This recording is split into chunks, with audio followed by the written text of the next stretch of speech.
Texas reasons for leaving the Civil War, eternal dispute in Texas, and Reconstruction. 1 second. On February 1st, 1861, a state convention was held in which Texas was to leave the Union. It was later confirmed later that month by a public vote. They would state that the federal government failed to uphold the Texas state interests and, quote, her sister slave-holding states, end quote. This means for Texas for leaving the Union was that the recent Texas for leaving the Union was the recent election of Abraham Lincoln, a popular abolitionist who threatened the system of slavery. And in this image, it's the part of the convention. This was the actual convention documents within it.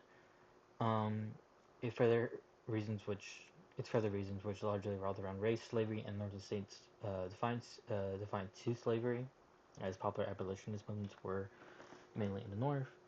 There was also a line hinting at the actions of John Brown, a terror to southern states for a bit, even in before the Civil War in Bleeding Kansas. Um, it was being framed that this was the average day northerner, that they were out to kill southerners, and the institution of slavery, that they were out to get them, essentially. This is a map of percentage of southern states, so, uh, African American slaves within Texas. So you see the concentration of 80% in Houston, I believe, and the Houston agents is recent. According to the 1860 census, 182 people were in slavery in Texas. This was about 30% of the total population of Texas. Cities such as Galveston and Houston were active as slave trade hubs within Texas, and you can see the focus in eastern Texas due to the rich geography that supported the growth of colony. Additionally, there were nomad Native American tribes keeping Texas within East Texas. So you see the clear barrier within here.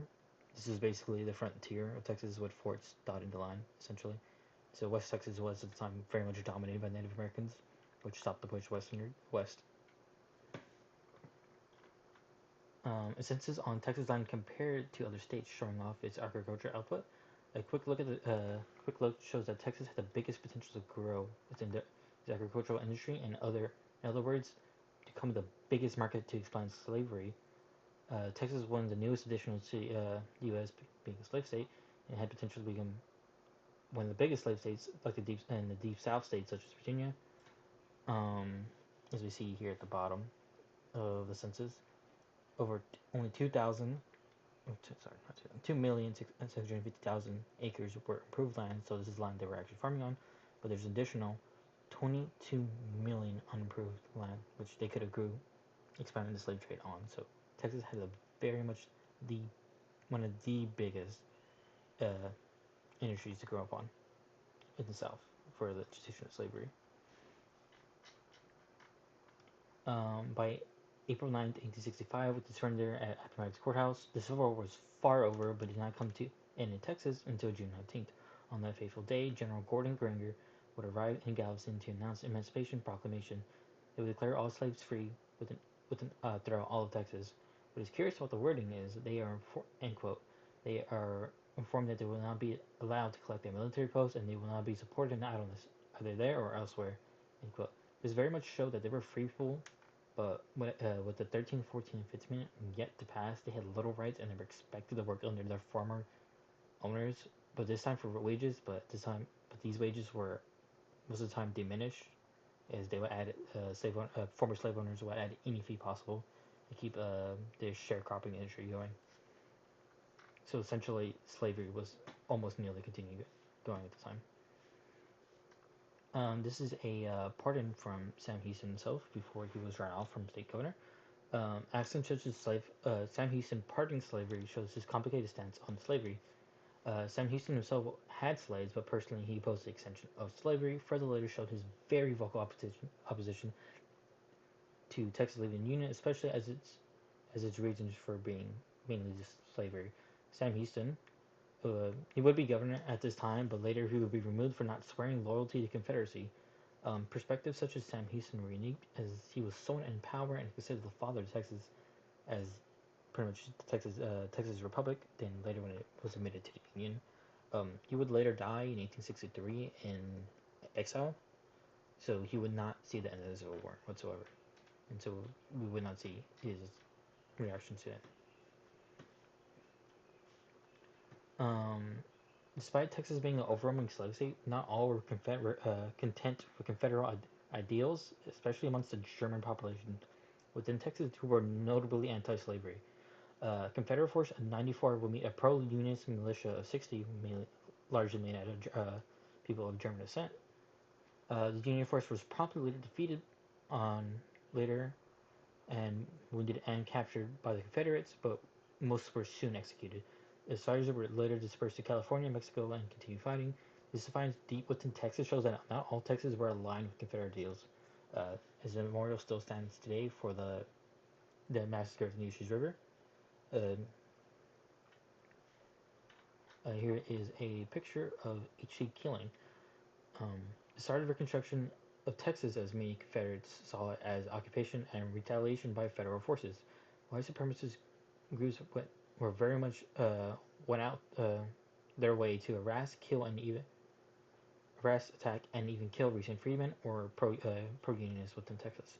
It would not only continue to escalate as the 13th, 14th, and 15th Amendment were passed, allowing African Americans all rights as anyone else, but Jim Crow laws would soon pass limiting these rights.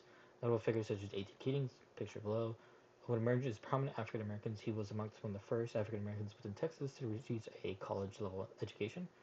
Um, he himself would later become an educator and continue. Union policy, in order not to escalate tension, could not stop the violence within the South, as it was a very much common fear that if Union forces were to continue, especially federal forces were to escalate things, even though things were really escalated at this time, that there might be another rebellion within the South. So Reconstruction Texas was amongst one of the hostile environments for a freedman and throughout the entire South. Uh, violence against uh, Violence against freedmen was very much rampant, and in cases such as freedmen being forced back to former slave owners for next to nothing pay. Letters from Governor Samuel P. Richardson, which was a temporary governor appointed by the federal government, um, very much letter, uh, such as letter, if a letter to the temporary governor Samuel P. Richardson was someone in charge of one of these freedmen bureaus, stated if he was not to receive federal backing that he would likely be killed. Richardson's letter was very much showed that violence was continuous throughout Texas, and federal backing was though very much very needed, but not come. Yeah, right below is Freedmen's Bureau office. These would later be killed by the federal government as Southern Democrats got control of the White House and Congress, and they will later kill many of the pretty much end Reconstruction, as many Democrats wanted it to end, and so the moment they control the House, it pretty much ended that. A notable thing I also want to talk about is Dave Lindley, even though sadly enough this is not a unique case, it is one plenty that happened. Um, Beyond the personal tragedy, straight out murders would often go unpunished unless federal forces were there to personally intervene. But in all cases, even in cases where all evidences point to the people who commenced these lynchings, likely never face justice. Actions continue throughout the Texas for the next century, along with for this lynchings like this will continue for the next century, and along with the burden of Jim Crow laws, they would introduce African Americans' mobility and social life throughout Texas. Cases like this very much show racism was embedded in Texas society and was widely accepted. Um, though, I suppose better now was this video, rare black dresses in Jim Crow, Southeast Texas. This was about in 1920. Great video to highly recommend.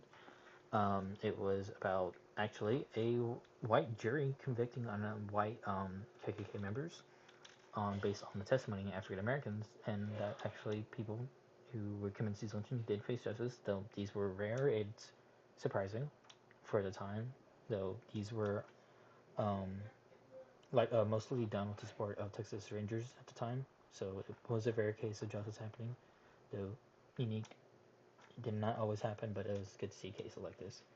So overall, Texas was very much a proponent in the Civil War, continued the institution of slavery, and took down rebellions that happened within the Civil War. There were pro-unionists, even once Civil War ended and Reconstruction started.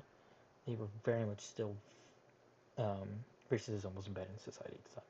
They were very much anti-Reconstruction. They did as much as they could to limit African American social mobility within Texas, and with the enforcement of Jim Crow laws, it pretty much was the norm for racism throughout the South until the Civil Rights Movement, which helped kill it. But yeah, yeah. This was Texas in the Civil War, Reconstruction, and some reactions, such as from Sam Houston, show that different varying opinions.